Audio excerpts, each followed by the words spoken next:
guys? Raw is live from Pittsburgh this week, where we crown a new champion and where two people have confirmed that they will have their final matches at WrestleMania. We kick things off with the Shield coming out for a farewell address. Roman briefly talks about his and Dean's futures, one with the company and one without. And then he passes the mic over to Seth Rollins before he and Dean go backstage. Just as Seth begins talking, he's interrupted by Paul Heyman, and these two have some really good back and forth for a couple of minutes. Seth even goes on to compliment Brock Lesnar on taking out guys like The Big Show, Samoa Joe, Braun Strowman, and Goldberg, but then goes on to mention how Brock Lesnar had a hard time getting past Daniel Bryan, how he was pushed to his limit by AJ Styles, and how he was nearly beaten by Finn Balor. Even though Paul comes back and makes excuses for these three guys nearly getting a win over on Brock Lesnar, Seth Rollins makes his point very clear that Brock Lesnar has a very hard time beating guys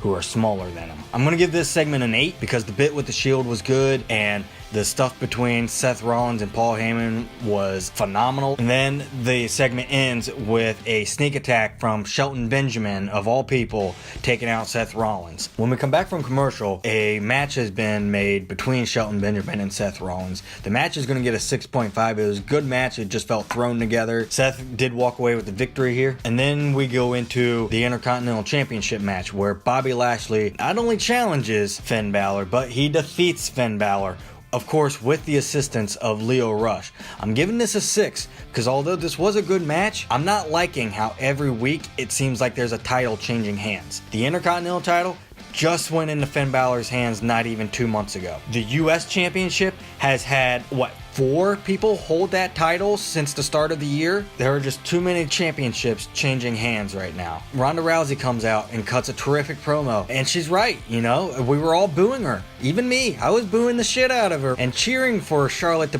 whip her ass at Survivor Series because that was awesome stuff. Yes, at that point, I was sick of Ronda, but it wasn't Ronda, it was WWE and what they were doing with Ronda. Now that WWE is allowing Ronda to be Ronda, she's awesome. She can cut a promo. She can go out and whip somebody's ass and make it look legit, as she does here with Dana Brooke.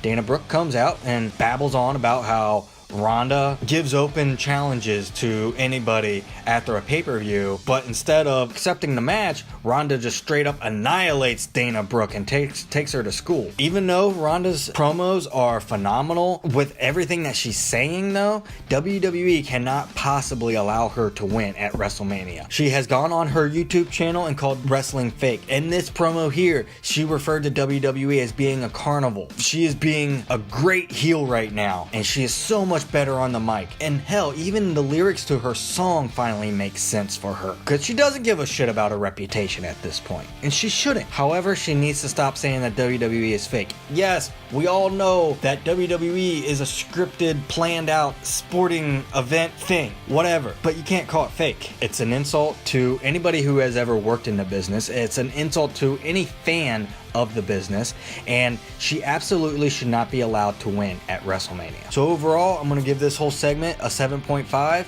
Between Ronda's promo and her annihilation of Dana Brooke, it was all good. She just needs to stop referring to WWE as being fake. Now on to a tag team match between Ricochet and Aleister Black against Bobby Roode and Chad Gable. Giving this a 6.5. It was a good match, but I'm confused as to why Ricochet and Aleister Black are still on NXT. Are they going to be at WrestleMania, or are they going to be at TakeOver? Or are they going to be the first two guys ever to compete at a TakeOver event the night before WrestleMania and compete at the WrestleMania? That would be cool, but is that going to happen? What is the plan with Ricochet and Aleister Black at this point? During this match, I realized that we need a heel commentator. Corey Graves is the closest thing we have to a heel commentator, but he's not very much a heel if he is on the side of every single guy that comes up from NXT. And he pretty much is. At one point, I heard all three commentators explaining why Ricochet and Aleister Black are so great, almost like they were defending it against somebody. But the question is, who are they defending it against? Because all three of them were saying how awesome Ricochet and Aleister Black are. And they are awesome. But why did they feel so defensive about it? It doesn't make sense. We need a heel commentator. Alexa Bliss comes out next and throws a big spectacle about who the host of WrestleMania is going to be this year. I'm sure I'm not the only one, but this was absolutely predictable. And even though it was predictable, I'm really glad that this spot is going to her because she hasn't been in a real program since I think September. I'm giving this segment a 7. Alexa is one of the best promo cutters right now on Raw. She usually does on A Moment of Bliss. It's just that sometimes a moment of bliss isn't so blissful. Next up, we get a recap of Colin Jost and Michael Chi from Saturday Night Live, who were on Raw last week and were announced as WrestleMania's correspondents. We're then taken backstage where Braun Strowman is given a gift from Colin Jost and the cast of Saturday Night Live, which is a brand new car. After a guy reads off a letter from Colin Jost, who makes a joke about Braun Strowman costing himself a title match by destroying Vince McMahon's limousine, Braun Strowman then proceeds to destroy the car, ripping the driver's side door off, taking the driver's seat out of the car, tearing the hood off, smashing the windshield, ripping the bumper off. Typical Braun Strowman destroying car stuff. Giving this 4.5. Stuff we've seen before, not that exciting. We cut to Elias in the ring, getting ready to put on another performance before he's interrupted by No Way Jose. Before No Way can make his way around the ring, he is suddenly and brutally attacked by Elias. This segment's going to get a 5. After that, it's revealed the latest inductees into the Hall of Fame class of 2019, Harlem Heat, Booker T and Stevie Ray. As always, these Hall of Fame segments aren't going to get a rating from me. Booker T will be the second inductee this year to be a 2-time Hall of Famer, the 3rd inductee overall. Prior to this next match, Lacey Evans makes her regular appearance, although she didn't come down to the ring this time. She just walked over to the commentators table, put her fan in Renee's face, said something to Corey, and then walked back to the back. As Lacey's walking to the back, Nia and Tamina come out. This next segment I'm giving a 5.5. Yes, the match only lasted for around 30 seconds between Nia Jax and Natalya, but Beth Phoenix was here, and as soon as Tamina interfered in the match when the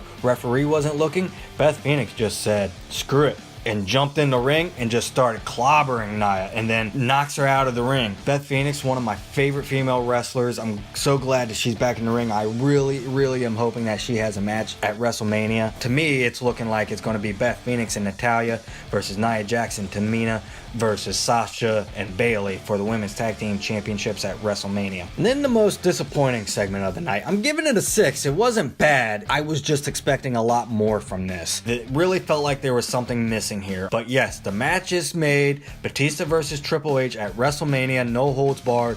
And yes, Batista did confirm that it would be his final match. Unfortunately, right after that, however, Kurt Angle comes out and announces that he's going to have his last match at WrestleMania. These two segments should not have been this close to one another. We needed something in between these two segments. I didn't like how the two guys that announced their last matches at WrestleMania were right next to each other. I felt like it took away from Kurt Angle. I mean, yes, it was his hometown and the crowd was totally behind him and saying thank you, Kurt, and giving him all the support and everything. I'm giving this a 5.5. Kurt Angle wanted to have one last match in his hometown, and it was against Apollo Crews. This was actually a pretty decent match. It showcased both of these guys pretty well. I'm anxious to see who Kurt Angle is going to have his final match against at WrestleMania. Up next, we're led to believe that Roman is going to be taking on Baron Corbin. However, that doesn't happen, and instead Drew McIntyre comes out and just obliterates Roman Reigns, giving him 2 Claymore kicks, one of them driving his head into the turnbuckle and resulting in Seth Rollins coming out and helping Roman back to the trainer's room. We then see Dean Ambrose going to Triple H and demanding a match against Drew McIntyre with Falls Count Anywhere rules. I'm going to give this segment a 7.5, and it was a good build to what I can only assume is going to be